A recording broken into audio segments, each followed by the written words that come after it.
आइए अपन देखते हैं कि इलेक्ट्रॉन, प्रोटॉन और न्यूट्रॉन को कैसे फाइंड किया जाता है किसी भी एलिमेंट में।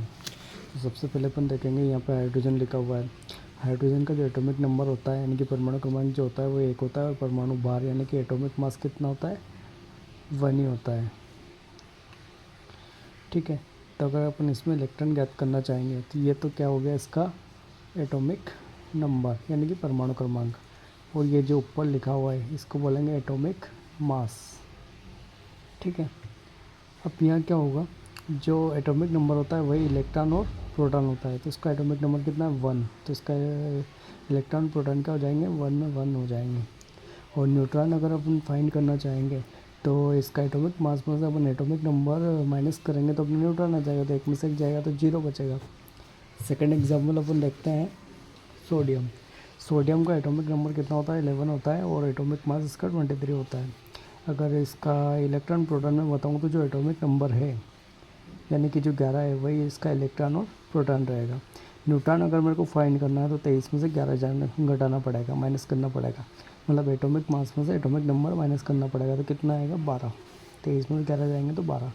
मैग्नीशियम का एटॉमिक नंबर 12 होता है, एटॉमिक मास होता है 24, यानी कि ये इलेक्ट्रॉन कितने रहेंगे इसमें, 12, प्रोटॉन भी कितने रहेंगे, 12, और 24 में से 12 जाएंगे तो न्यूट्रॉन कितना बचेंगे, 12। अब अपन क्लोरीन देखते हैं। क्लोरीन का परमाणु क्रमांक कितना होता है, 17 होता है। और परमाणु भार की बात करेंगे तो 35.5 होता है, यानी कि इलेक्ट्रॉन इसमें कितना आएंगे, 17 आएंगे। लेकिन यहाँ 2 माइनस लगे हुए तो आपको उल्टा करना पड़ेगा, तो कितने इलेक्ट्रॉन हो जाएंगे इसमें, 19। और प्रोटॉन तो वही रहेंगे जो एटॉमिक नंबर है, और 35 में 17 जाएगा तो 18.5 ये इसका न्यूट्रॉन रहेगा। कैल्शियम में देखेंगे अपन तो इसमें प्लस लगा हुआ है तो आपको माइनस करना पड़ेगा, मतलब कैल्शियम का परमाणु क्रमांक कितना होता है, 20, और परमाणु भार कितना होता है, 12। तो इलेक्ट्रॉन कितना आएंगे इसमें, 20। लेकिन आपको 2 प्लस लगा हुआ है इसके ऊपर तो आपको माइनस करना पड़ेगा, तो 18 इलेक्ट्रॉन हो गए, प्रोटॉन वही रहेंगे, और 40 में 20 जाएंगे तो न्यूट्रॉन वही रहेंगे। ठीक है, 20 आ जाएंगे। लास्ट एक और एग्जांपल आपको मैं बता देता हूँ सल्फ़र का। सल्फ़र का एटॉमिक नंबर होता है 16 और एटॉमिक मास होता है 32।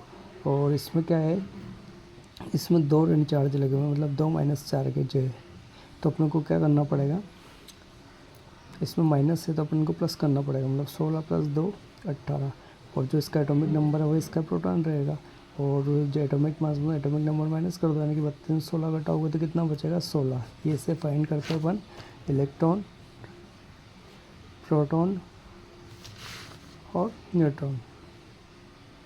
ओके, एक एग्जांपल और बता देता हूँ मैं आपको। एक एग्जांपल और ले लेते हैं अपन, जैसे कि मैंने क्या लिया, ऑक्सीजन लिया। ऑक्सीजन को एटॉमिक नंबर कितना होता है, 8, और एटॉमिक मास कितना होता है, 16, यानी कि इसमें इलेक्ट्रॉन कितने रहेंगे, 8, प्रोटॉन कितने रहेंगे, 8, मतलब एटॉमिक नंबर जो है वही इलेक्ट्रॉन और प्रोटॉन है। और न्यूट्रॉन अगर आपको निकालना तो एटॉमिक मास में से एटॉमिक नंबर माइनस कर दो, तो न्यूट्रॉन कितने आ जाएंगे, 16 में से 8 जाएंगे तो 8।